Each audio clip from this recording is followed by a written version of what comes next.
बिस्मिल्लाहिर्रहमानिर्रहीम। अल्लाहुम्मा सल्लि अला मुहम्मद व आल मोहम्मद। अस्सलाम वालेकुम। कैसे हैं आप सब? उम्मीद करता हूँ सब खैरियत से होंगे। अल्लाह पाक आप सबको अपने फ़िज़मान में रखे, सलामत रखे, आमीन। जनाब आज की डेट है 22 अक्टूबर, डे है जनाब Sunday. As per routine KAC 103 अक्टूबर मंडे के लिए इस वीडियो के अंदर जनाब मार्केट का कंप्लीट एनालिसिस आपके साथ शेयर करूंगा। मंडे की बोर्ड मीटिंग का शेड्यूल, पे आउट्स की डेट और स्टॉक्स भी जनाब आपके साथ शेयर करूंगा जो कि मंडे को कैसा परफॉर्म कर सकते हैं, और कुछ न्यूज़ रिसर्च रिपोर्ट भी आपके साथ अपडेट करूंगा। तो वीडियो को स्टार्ट से एंड तक देखिएगा, स्किप नहीं कीजिएगा, आपके मार्केट ट्रेडर्स के लिए काम आने वाली है। तो जनाब शुरुआत करते हैं KAC 100 डेज़ की समरी से। इंडेक्स ने अपनी फ्राइडे को जो क्लोजिंग एडजस्ट की है 50,731 के ऊपर अपनी क्लोजिंग एडजस्ट की है। इंडेक्स ने जो पॉइंट्स गेन किए हैं 366 पॉइंट्स इंडेक्स ने गेन किए हैं। अगर बात करें ओपनिंग की तो 50,365 पास से अपनी इंडेक्स ने ओपनिंग दी थी। अगर हाई की बात करें तो 50,952 का हाई पोस्ट किया है। अगर लो की बात करें 50,332 का अपना लो पोस्ट किया है। थ्रू आउट द डे जनाब जो फ्राइडे को लास्ट सेशन के अंदर इंडेक्स की जो पोजीशन रही है वो स्ट्रॉन्ग बुलिश ही रही है। अगर बात करें वॉल्यूम की 210.05 मिलियंस के वॉल्यूम लगे हैं जो कि प्रीवियस डेज़ की बनस्बत लोअर हैं। अच्छा जनाब टॉप परफॉर्मर्स स्टॉक्स की बात करें तो जनाब फ्राइडे को नंबर 1 पे रहा है PRL के बारे में हम ऑलरेडी रिव्यू कर चुके हैं, आपको कह चुका था कि यहाँ तक आ सकता है। तो आप देख सकते हैं कि PRL ने जनाब 18 रुपीज़ 13 पैसा को टेस्ट कर लिया है। अगर आपने वो हमारी वीडियो नहीं देखी है तो आई बटन के अंदर मैं इसका लिंक आपके साथ शेयर कर देता हूँ। तो उसके बाद सेकंड नंबर पर जनाब KEL है जिसने 3 रुपीज़ 26 पैसा के ऊपर अपनी क्लोजिंग एडजस्ट की है, अगेन रिबाउंड हुआ है। और उसके बाद बात करें WTL की तो जितने जनाब 1 रुपीज़ 28 पैसा के ऊपर अपनी क्लोजिंग एडजस्ट की है। उसके बाद नंबर है GGL का, फिर BOP का, फिर PEL का, फिर DCL का, SNGP, हुप पावर और सीनर्जी। जनाब आज हम बिन स्टॉक्स के ऊपर बात करेंगे जनाब वो है GGL, इसका ट्रेंड भी जनाब रिबाउंड को इंडिकेट कर रहा है। और सेकंड नंबर पर जो बात करेंगे वो करेंगे PEL के ऊपर। PEL भी जनाब का लास्ट वीक के अंदर काफ़ी अच्छा परफॉर्म कर चुका है। तो दोनों स्टॉक्स को आज हम डिस्कस करेंगे। कंपनीज़ की तो 48 कंपनीज़ अप रही हैं, 43 कंपनीज़ डाउन रही हैं, अनचेंज जनाब 9 कंपनीज़ रही हैं। मतलब अक्रॉस ऑफ द बोर्ड जो पोजीशन रही है वो मिक्सअप रही है। टॉप पॉइंट कंट्रीब्यूटर्स की बात करें तो जनाब एडवांस में नंबर 1 पे हमारे पास हुप पावर है जिसने 126 पॉइंट इंडेक्स के अंदर ऐड किए हैं। सेकंड नंबर पे FFC है जिसने 50 पॉइंट इंडेक्स के अंदर ऐड किए हैं। थर्ड नंबर पे BHL है जिसने 32 पॉइंट्स ऐड किए हैं। ईफर्ट ने जनाब 30 पॉइंट्स ऐड किए हैं। HBL ने 27 पॉइंट्स इंडेक्स के अंदर ऐड किए हैं। अगर बात करें डिक्लाइनर की जनाब तो डिक्लाइनर के अंदर टॉप पर जो है वो पैकेट है, इसने 14 पॉइंट्स डिक्लाइन किए हैं। यूनिटी ने 13 पॉइंट्स डिक्लाइन किए हैं। OGDC ने 13 पॉइंट्स डिक्लाइन किए हैं। नेस्ले ने 12 पॉइंट्स डिक्लाइन किए हैं। KL ने 9 पॉइंट्स इनमें से डिक्लाइन किए हैं। अब जनाब बात करते हैं पे आउट की और पे आउट के इंटाइटलमेंट डेट की। तो जनाब कल 23 अक्टूबर को PPP की पे आउट इंटाइटलमेंट डेट है जिसने 4 रुपीज़ का आपको डिविडेंड दिया है। अच्छा जनाब बात करते हैं कल के लिए बोर्ड मीटिंग्स कंपनीज़ की शेड्यूल की। तो जिन कंपनीज़ की मीटिंग है उनमें नंबर 1 पे यो है, इसकी 10 AM के ऊपर मीटिंग है जनाब और एनुअल अकाउंट्स एजेंडा है। ECOP की मीटिंग है, क्वार्टरली अकाउंट एजेंडा है। एबट की मीटिंग है जनाब, क्वार्टरली अकाउंट एजेंडा है।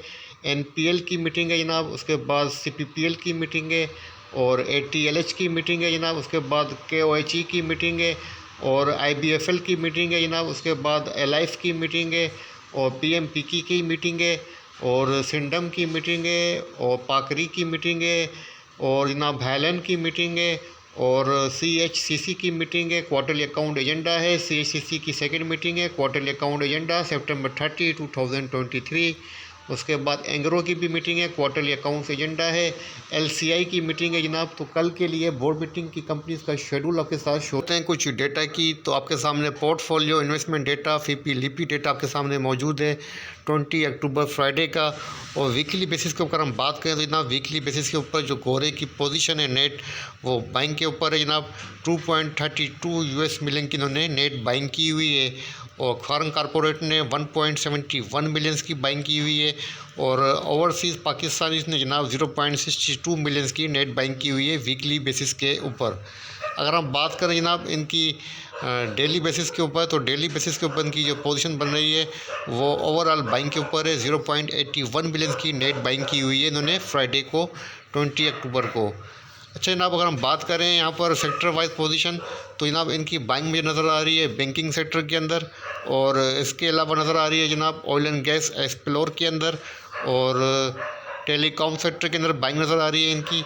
फर्टिलाइज़र सेक्टर के अंदर, टेलीकॉम सेक्टर के अंदर इनकी सेलिंग नज़र आ रही है 0.17 बिलियंस की।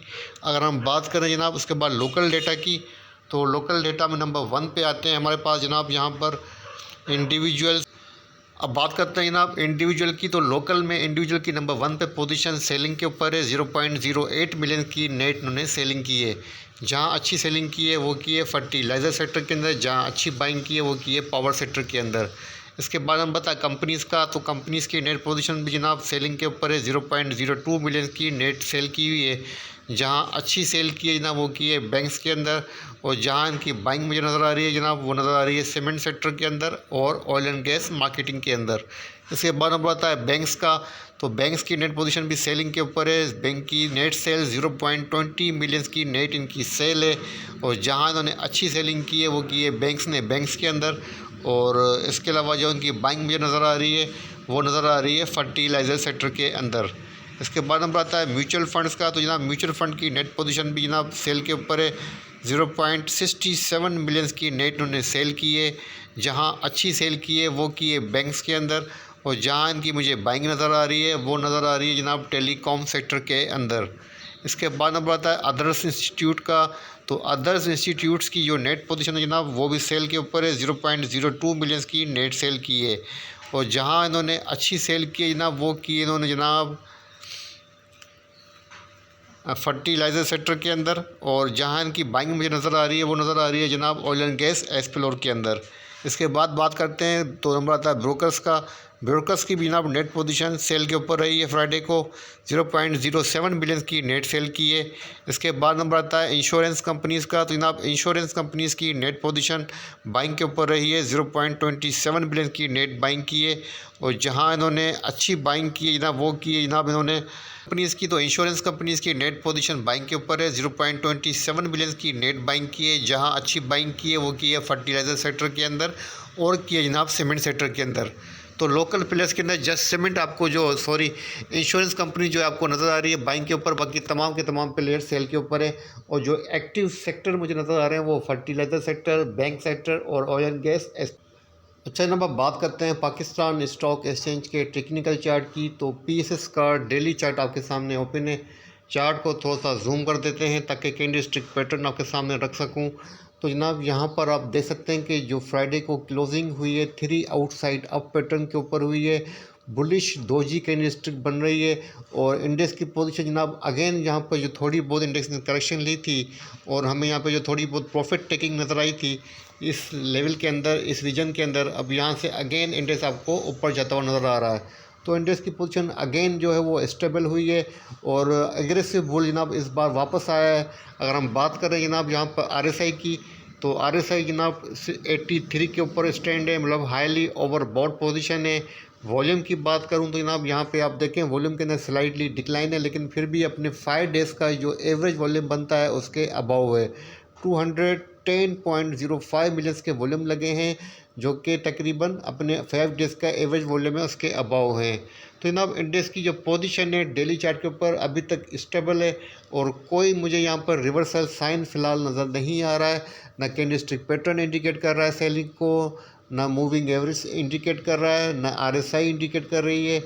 आरएसआई की हिडन डाइवर्जेंसेस भी नेगेटिव जो नहीं जा रही हैं। तमाम चीज़ें जनाब पॉजिटिविटी को ही इंडिकेट कर रही हैं। अगर आरएसआई हमें जनाब हिडन डाइवर्जेंसेस अगर इंडिकेट करती है तो मैं आपको यहाँ पे कह देता, लेकिन यहाँ पर आप देखें तो आरएसआई भी जनाब कैंडलस्टिक पैटर्न के साथ चार्ट के साथ मूव करती नज़र आ रही है, मतलब स्मूथ रन यहाँ पर मुझे नज़र आ रहा है।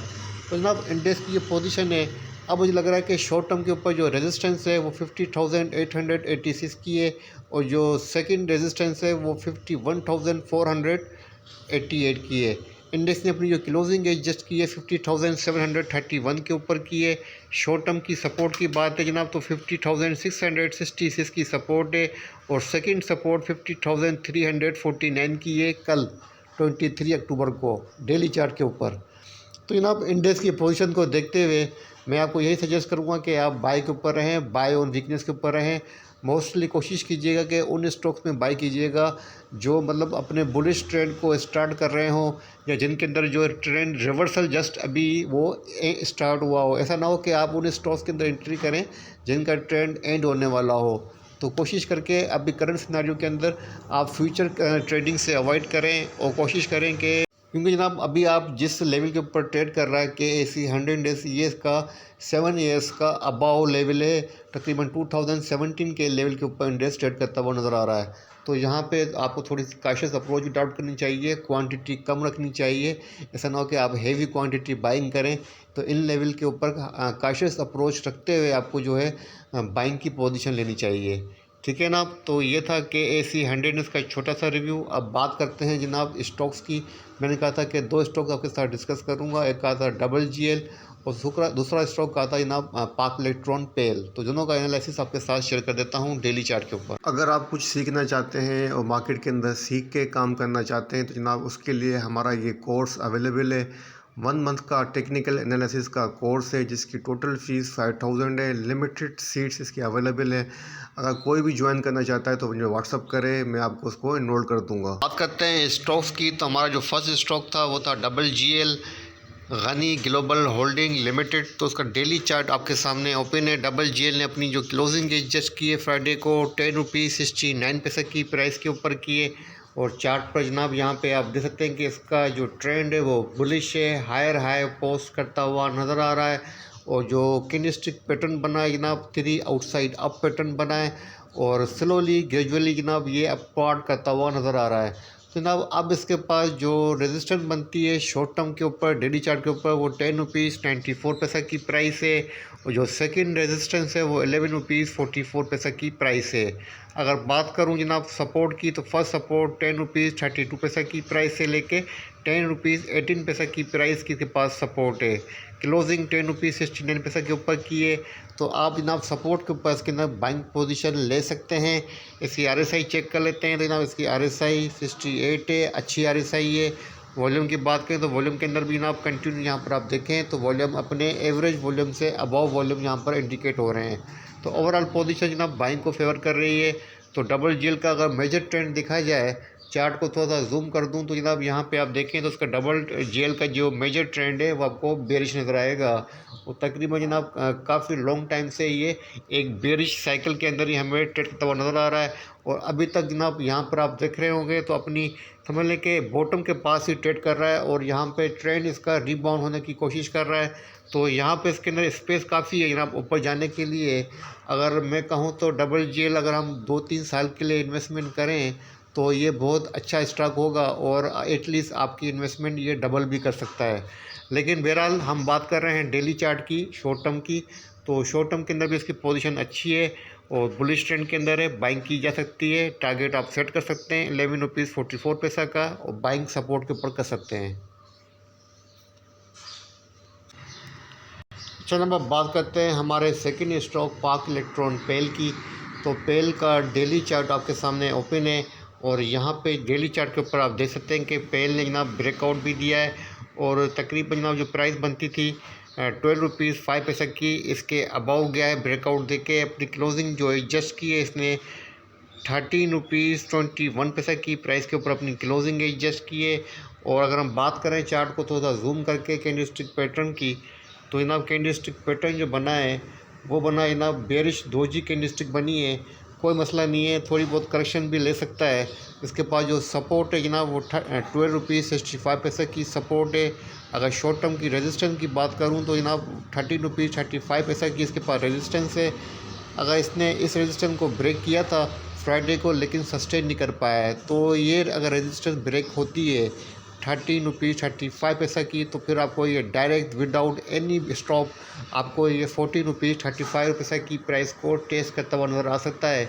चार्ट को जूम करके आप देख सकते हैं कि जनाब इसके पास डायरेक्ट जो 13 रुपीज़ 35 पैसा के बाद जो रेजिस्टेंस बन रही है वो बन रही है जनाब 14 रुपीज़ 35 पैसा की। तो मेरी तरफ से मशवरा यही है कि अगर आप या तो इसके अंदर डिप के ऊपर बाइंग करें जो कि 12 रुपीज़ 65 पैसे की प्राइस है, और 13 रुपीज़ 35 पैसा के ऊपर इसमें से एग्ज़िट लें। हाँ, अगर आप देखते हैं कि ये 13 रुपीज़ 35 पैसा को मैनेज कर रहा है, सस्टेन कर रहा है अवली चार्ट के ऊपर, तो फिर आप अपनी बाइंग को होल्ड करें और सेकंड टारगेट रखें 14 रुपीज़ 35 पैसे की प्राइस का। अच्छा खासा गेन दे चुका है जनाब। अगर मंथली बेसिस के ऊपर इसकी पोजीशन चेक करें तो मंथ ऑफ अक्टूबर के अंदर, करंट मंथ के अंदर 1 अक्टूबर से अगर पोजीशन हम इसकी चेक कर लेते हैं तो जनाब यहाँ पे आप देखें तो तकरीबन जनाब इसने ये गेन किया है जिस प्राइस से ये मूव हुआ है करंट मंथ के अंदर 9 रुपीज़ 80 पैसा से लेके 9 रुपीज़ 80 पैसा से लेके ये मूव हुआ है। अपना हाई पोस्ट किया है इसने जनाब ऑलमोस्ट 13 रुपीज़ 68 पैसा का। तकरीबन जनाब ये यहाँ से आपको 4 रुपीज़ तक का गेन दे चुका है। अगर कोई 10 रुपये का स्टॉक 4 रुपये बढ़ जाता है तो जनाब तकरीबन बन जाता है ये 40%। काफ़ी ज़्यादा गेन हो जाता है। मेरे ख्याल से एक मंथ के अंदर 40% तक का गेन एक स्टॉक दे दे तो काफ़ी अच्छा खासा गेन होता है। और कोई भी जनाब एक हलाल इन्वेस्टमेंट आपको इतनी बड़ी प्रॉफिट की रेंज नहीं दे सकती है। तो जो लोग स्टॉक मार्केट के अंदर काम करना चाहते हैं और जो लोग स्टॉक मार्केट के अंदर काम सीखना चाहते हैं उनके लिए मेरा कोर्स कंटिन्यू है और उसके अंदर एडमिशन ओपन है। अगर आप लेना चाहते हैं तो इस कोर्स के अंदर आप जो है वो बिल्कुल एडमिशन ले सकते हैं। ठीक है जनाब, इसी के साथ इजाज़त दीजिए। अल्लाह हाफ़िज़।